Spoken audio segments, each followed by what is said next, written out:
Hello, everyone. It's LaKisa Renee from LaKisa Renee Entertainment, and I am here live at the New Jersey HorrorCon with the beautiful, amazingly talented Amanda Wyss. How are you? Well, thank you so much for wanting to chat with me. Of course, like you were one of my favorite people that I had to see today. I was not leaving without coming to have a talk with you. So, how are you liking HorrorCon so far? Oh my gosh, it's been amazing. Well, first of all, it's my first time ever at the Jersey Shore, and I'm loving Atlantic City. And the fans here are so nice and enthusiastic, and I feel really lucky. You are very lucky. Like, how does it feel to play such an iconic character that everybody just loves and remembers and dresses up as, and you just really left a mark? How does that feel? Feels really good. Well, because as an actor, I don't think about it like in the sense like, oh, I'm going to do this thing and everyone's going to love it, because you don't ever know. But when you do get to create a character in a wonderful story and it affects people deeply, it's really, it's just a really full feeling, because I love being a storyteller and I love helping to maybe bring an emotion to somebody that they wouldn't have by themselves, or a story that they hadn't thought of, or in Tina's case, obviously she dies, but she brings all the heart, and I think she reaches in and makes everybody feel committed to the story, and then when I go, it makes everyone feel unsafe.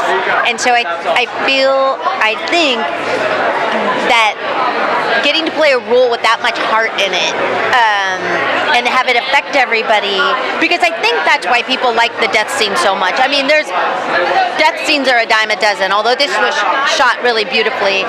I think there was just so much emotion attached to it that people felt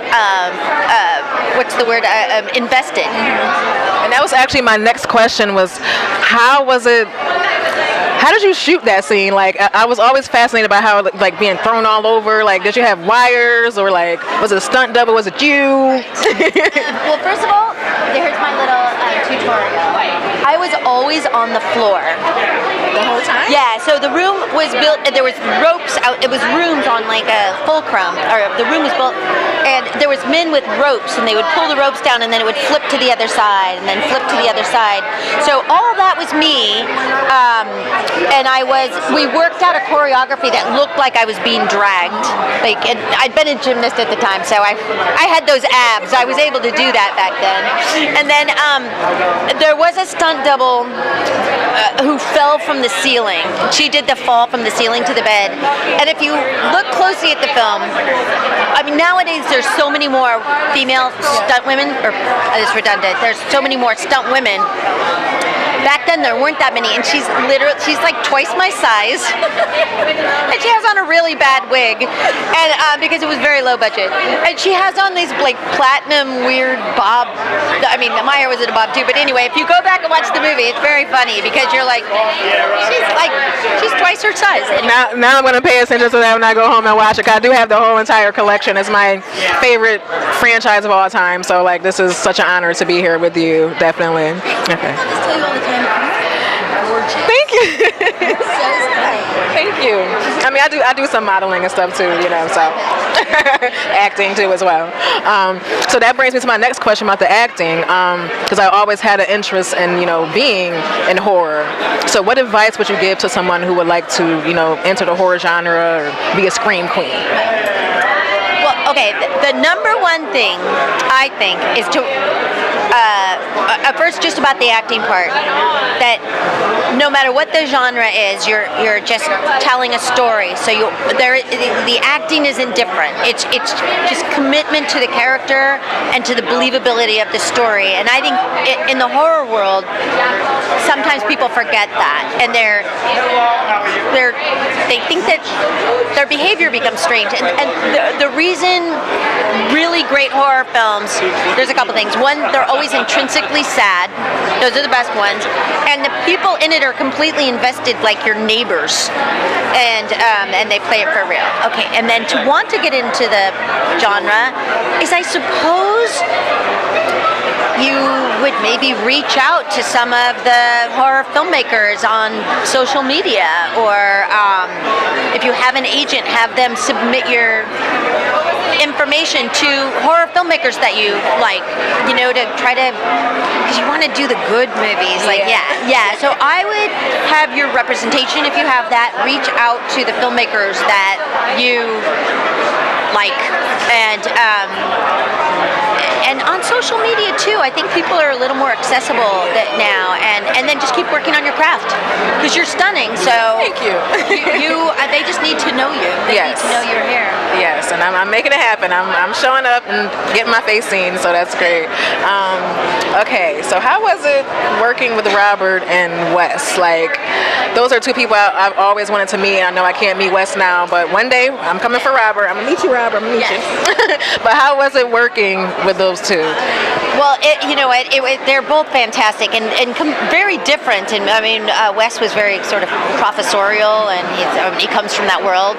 He was a teacher, and is very modest. I mean, incredibly funny, but didn't show that to everyone.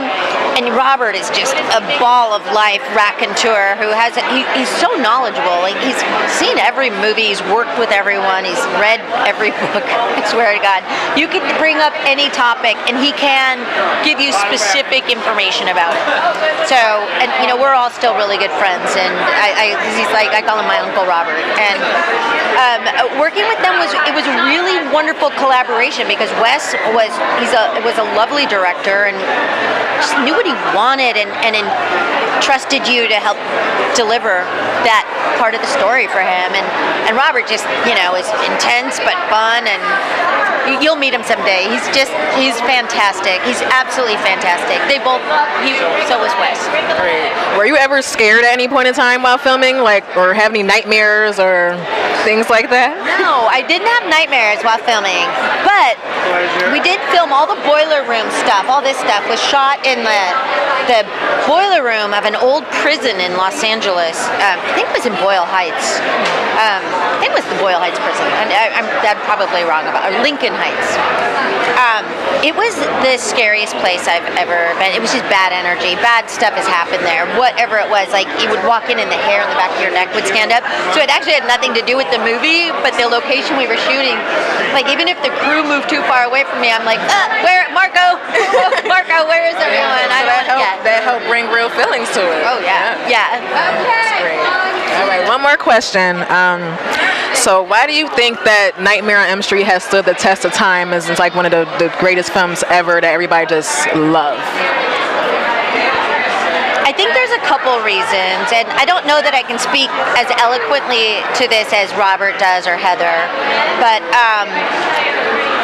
part of it was an amazing script, and Wyss was telling the story of the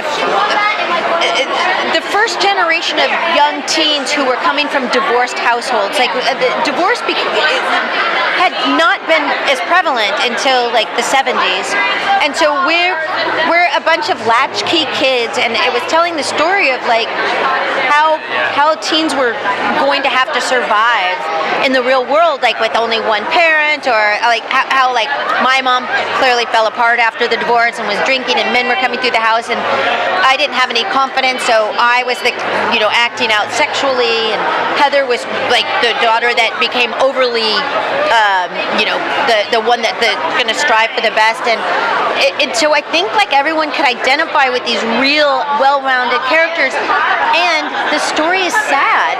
I mean, I always go back to that, and I didn't come up with that. I saw it on a panel. It was somebody from Blumhouse said that all good horror is intrinsically sad, and I do think when there's a real story that gets you in the heart, it also also becomes a way for us to play out our fears.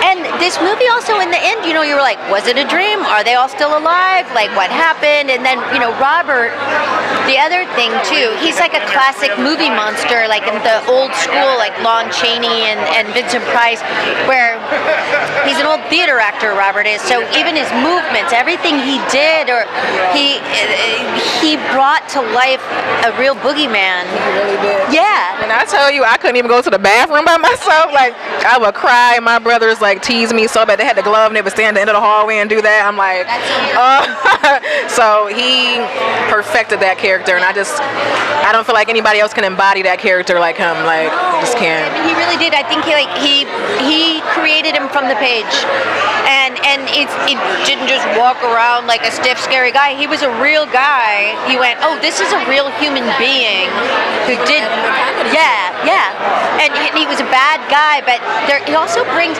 there's some sort of heart to it. I mean, that I think adds this confusing level in places. You know what I mean? And he's scary as hell. But I think those are the reasons. I was rambling. I don't know how to say that more concisely, but I think those are some of the reasons that. I think those are great reasons. Great explanation, for sure. Thank you. No, it's okay. But thank you so much for taking the time out to talk to me and Tammy, and this has been amazing, and I'm going to cherish this moment forever, and I'm going to go home and watch now all over again, all the way there, and look for that stunt double. So, Thank all right, you. you're welcome. Oh, of course, and have a great rest of the time here. Thank you. You're welcome. Thank you. It was a pleasure.